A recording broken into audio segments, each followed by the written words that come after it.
বকুল, তোমার মা বাবা ভাই ভাবি সবাই তাদের মতামত জানাই দিচ্ছে।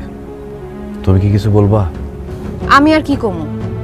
আমার বাবা মা ভাই ভাবি যা বলছে আমিও তাদের সাথে একমত। আমি যেমন আছি তেমনই থাকুম। আমি আপনার জন্য নিজের এত পরিবর্তন করতে পারবো না। ও আচ্ছা বকুল, আমি সবসময় চাইছিলাম একজন নম্র ভদ্র নামাজি পরহেজগার মেয়ে আমার বউ হইব। তোমার ছবি মোবাইলে প্রথমে দেখা আমার তোমার সেরকম মেয়ে মনে হয়েছে।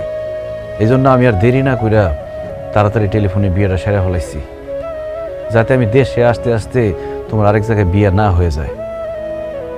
আমি দেশে এসে প্রথম যেদিন তোমার দেখছি সেদিনই আমি বুঝছি যে টেলিফোনে না যাই না শুই না বুঝা বিয়ে করে আমি ভুল করছি।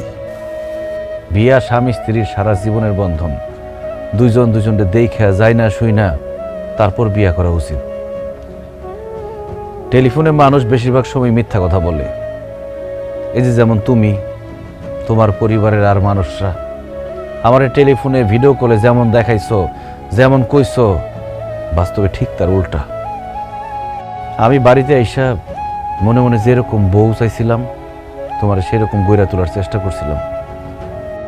দেখো বকুল, কিছুদিন পরে আমাকে সন্তান হইব। একজন সন্তান কিন্তু তার মায়ের কাছ থেকে সত্যিকারের শিক্ষাটা পায়। মা ভালো হইলে সন্তান ভালো হয়, মা শিক্ষিত হইলে সন্তান শিক্ষিত হয়, মা যদি নম্র ভদ্র হয় সন্তানও নম্র ভদ্র হয়। আর আম্মা আব্বা বেশিরভাগ সময় তো আমি বিদেশে থাকুম, আপনাকে ছায়া তো আমার সন্তানের উপর পড়ব। আপনারা যদি ভালো হন তাহলে তো আমার সন্তান আপনার কাছ থেকে ভালোটাই শিখবো, আর আপনারা যদি খারাপ হন তাহলে আমার সন্তান তো খারাপটা শিখব। সেই জন্য আমি আপনাদেরকেও সঠিক রাস্তায় আনতে চাইছি, আল্লাহর রাস্তায় আনতে চাইছি। কারণ একদিন আপনার আমার সবারই তো মরতে হইব, আল্লাহর কাছে ফেরত যাইতে হইব। 2 দিনের দুনিয়ার আরামায় এসেছে, যাতে পরকালে আরামায় এসে থাকতে পারেন সেই ব্যবস্থা করতে চাইছিলাম।